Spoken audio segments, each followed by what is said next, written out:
لوگ تجھے دیکھ کر ہنس رہے تھے، مسکرا رہے تھے اور خوش ہو رہے تھے۔ اے انسان، دنیا میں اپنا وقت اس طرح گزار، آیا تھا تو رو رہا تھا اور لوگ ہنس رہے تھے۔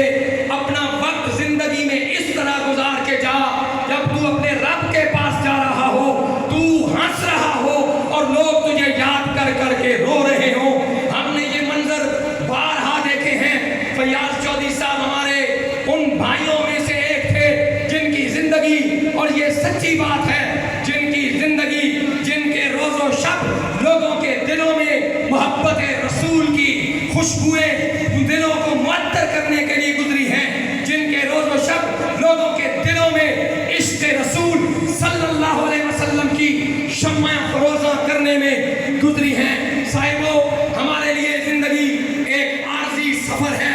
رب نے ہمیں دنیا میں بھیجا ہے، رب کو سب پتا ہے، لیکن اللہ تعالیٰ یہ ارشاد فرما کر ہمیں اپنی طرف متوجہ کرتا ہے۔ لوگوں، میں کون ہوں جس نے موت کو تخلیق کیا ہے؟ اللہ اپنا تعارف کرواتا ہے۔ تبارک الذی بیدہ الملک وہو علی کل شیء قدیر۔ برکتوں والی ہے وہ ذات، عزتوں والی ہے، عظمتوں والی ہے، طاقت اور قوت والی ہے وہ ذات جس ذات کے دستے قدرت میں ساری بادشاہیاں ہیں۔ ذات کون سی؟ علی کل شیء قدیر، جس کو ہر چیز پر قدرت حاصل ہے، جس کو تمام چیزوں پر اختیار حاصل ہے۔ رب اپنا تعارف کرواتا ہے۔ لوگوں، میں کون ہوں؟ الذی خلق الموت، میں وہ رب ہوں، میں وہ ذات ہوں، میں وہ ہستی ہوں جس نے موت کو تخلیق کیا ہے۔ اللہ رب العزت، دیکھیے ذرا غور کیجئے، ہمیں اللہ نے زندگی دی ہے۔ الذی خلق الموت والحیات، اللہ زندگی بھی دینے والا ہے۔ اللہ زندگی دے کر موت سے ہمکنار کرنے والی ذات بھی ہے۔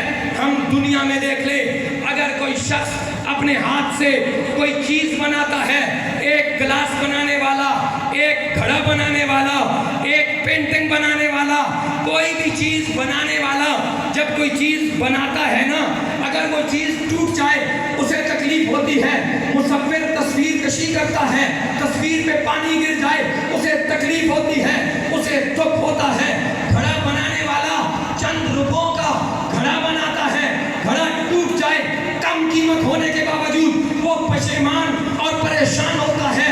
لیکن ذرا غور کیجئے، وہ رب جس نے انسان کو سب سے عظمت والا بنایا، وہ رب جس نے انسان کو اشرف المخلوقات بنایا، وہ رب جس نے انسان کے سر پر تاج کرامت رکھا، وہ رب کہتا ہے میں وہ ہوں جس نے زندگی کو تخلیق کیا، میں وہ ہوں جس نے موت کو تخلیق کیا۔ اے اللہ، ہماری دنیا کا دستور تو یہ ہے، کوئی چیز بنا لے، وہ ٹوٹ جائے، وہ ضائع ہو جائے، وہ ختم ہو جائے، وہ فنا ہو جائے، ہمیں دکھ اور تکلیف ہوتی ہے۔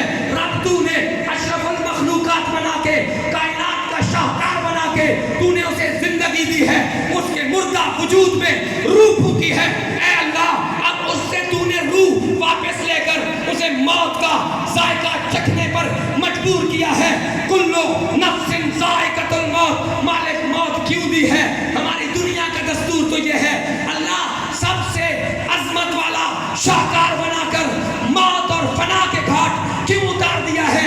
رب کہتا ہے لوگوں، لیبلوکم ایکم احسن عملا، ہم دیکھنا چاہتے ہیں کون ہے جسے ہم نے زندگی دی، اس نے ہمارے احکامات کے مطابق بسر کی، کون ہے جس نے ہماری تابعداری کی، کون ہے جس نے ہماری بندگی کی، کون ہے جس نے جوانی کے لمحوں کو میرے حکم کے مطابق گزارا، کون ہے جس نے اپنی زندگی کو نافرمانیوں میں گزارا۔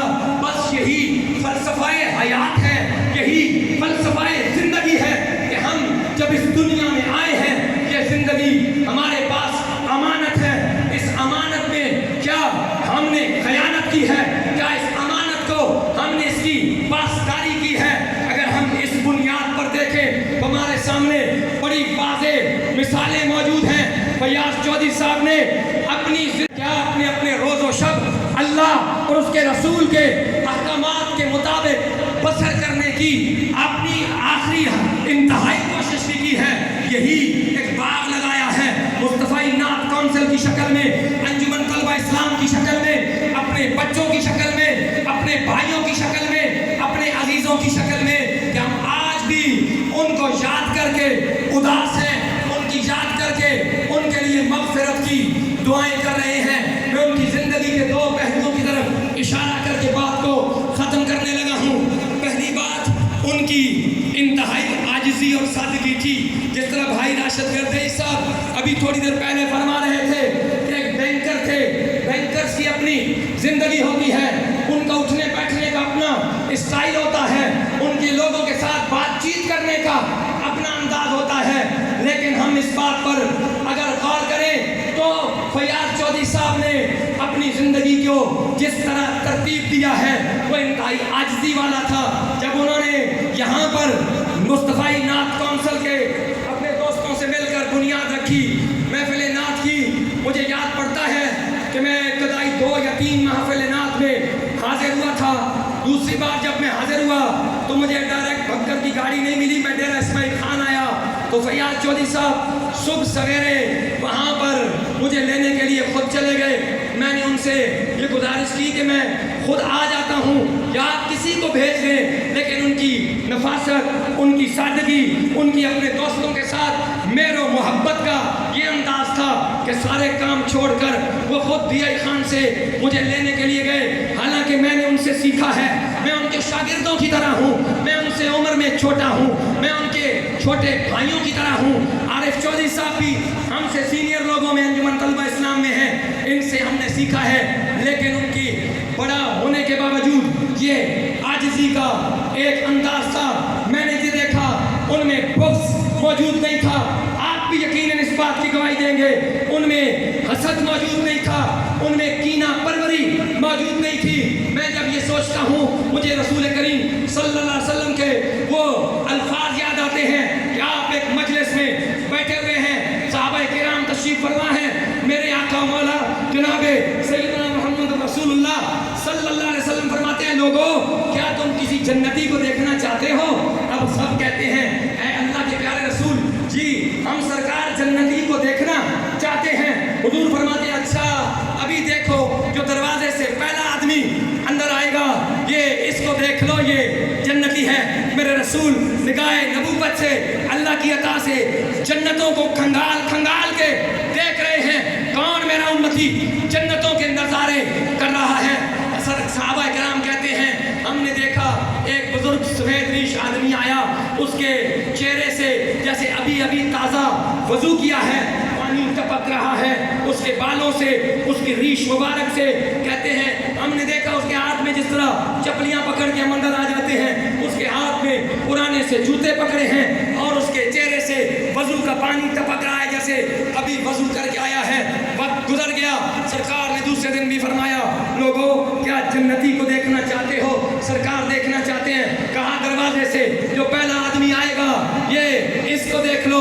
کہتے ہیں دوسرے دن بھی حضرت عبداللہ ابن عمر روایت کرتے ہیں دوسرے دن بھی وہ آدمی آیا، ہم نے دیکھا۔ سرکار نے تیسرے دن بھی فرمایا، ہم نے پھر اسی آدمی کا دیدار کیا۔ حضرت عبداللہ بن عمر فرماتے ہیں میرے دل میں خواہش پیدا ہوئی، بابا بڑا سادہ سا ہے، بہت ہی مفلوق الحال بظاہر نظر آتا ہے، ہاتھ میں پرانے جوتے پکڑے ہیں، حضور جنتوں کی بشارت عطا کر رہے ہیں۔ وہ حضرت عبداللہ ابن عمر فرماتے ہیں میں نے بھی کسی بہانے سے بابے کا ساتھ لے لیا، ان بزرگوں کے ساتھ چلا۔ میں نے انہیں کہا جناب مجھے آپ اپنے پاس ایک آدھ دن گزارنے دیجئے۔ انہوں نے بڑی متانت سے اور بڑے اخلاص سے مجھے اجازت دی۔ حضرت عبداللہ بن عمر کہتے ہیں میں ان کے گھر پہ رہا 3 دن تک، میں ان کے گھر پہ رہا، میں دیکھنا چاہتا تھا ان بزرگوں کا وہ کون سا عمل ہے، ان بزرگوں کی کون سی عبادت ہے، ان بزرگوں کا کون سا معاملہ ہے جس کی وجہ سے کائنات کے سردار جناب سیدنا محمد رسول اللہ ان کی جنت کے جنتی ہونے کی بشارتیں دے رہے ہیں۔ آپ فرماتے ہیں میں راتوں کو جاگتا، میں نے دیکھا ان بزرگوں نے کوئی راتوں کو اٹھ کے بہت لمبی نماز نہیں پڑھی ہے، میں نے دیکھا ان بزرگوں نے راتوں کو اٹھ کر کوئی بہت لمبی عبادت نہیں کی ہے۔ ہاں میں نے یہ دیکھا جب بھی ان بزرگوں کی رات کو آنکھ کھلتی وہ اپنے رب کو یاد کرتے تھے، جب بھی کروٹ بدلتے وہ اپنے رب کو یاد کرتے تھے۔ تیسرے دن میں نے اجازت لیتے ہوئے ان کو بتایا کہ کہ میں بہانے سے آپ کے ساتھ ہو لیا تھا. میں نے یہ دیکھنا چاہتا تھا مصطفیٰ کریم نے آپ کے جنتی ہونے کی بشارت دی ہے. میں دیکھنا چاہتا تھا کہ وہ کون سا عمل ہے جس کی وجہ سے اللہ کے رسول نے آپ کے لیے یہ بشارتیں دی ہیں. ان بزرگوں نے تبسم کرتے ہوئے کہا تھا اے عبداللہ بن عمر کوئی اور لمبے چوڑی عبادات نہیں ہے, ہاں صرف ایک بات ہے کہ میرے دل میں کسی کے لیے بغض نہیں ہے, میرے دل میں کسی کے لیے کینہ نہیں ہے, میرے دل میں کسی کے لیے حسد موجود نہیں ہے. میں یہ بات اس لیے عرض کرنا چاہ رہا ہوں کہ فیاض چودھری صاحب کے ساتھ مجھے جتنی معیت نصیب ہوئی میں نے دیکھا اس بندے میں حسد نہیں, بغض نہیں, کینہ نہیں, بخیلی نہیں, عاجزی ہے, سادگی ہے, مسکینی ہے, طبیعت میں انتہائی عاجزی کے مالک کی شخصیت ہے. اور ان کی شخصیت کا دوسرا پہلو ہم سب اللہ کرے ہم بھی ایسے ہوں, وہ محبت رسول کا پہلو تھا. مصطفی نعت کونسل اس بات کی علامت ہے, اس بات کی دلیل ہے وہ کہ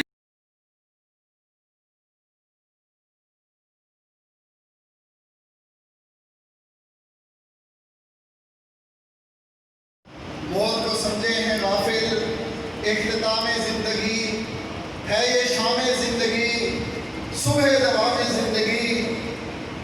کل نفس ذائقۃ الموت, ہر ایک نے یہ ذائقہ چکھنا ہے, لیکن یہ بات ہمارے پیش نظر ہونا چاہیے کہ ذائقہ چکھنے سے مراد ایک جہاں سے دوسرے جہاں میں منتقل ہونا ہے. کوئی ہمیشہ کے لیے ختم نہیں ہو جاتا. اور جس نے اگر کہتے ہیں کہ دنیا میں جو جس کو حقیقی دوام ہے ان لوگوں کو ملتا ہے, یا تو وہ لوگ کہ جو اپنا اچھے کام کر کے اپنی زندگی کو ایک مقصد کے تحت گزار کر دنیا سے چلے جائیں, تو ان کی زندگی کو ایک شہرت عام کا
کیا.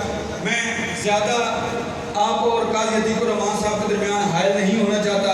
یقیناً وہ ان کی زندگی کے بارے میں مجھ سے زیادہ بہتر انداز میں روشنی ڈالیں گے.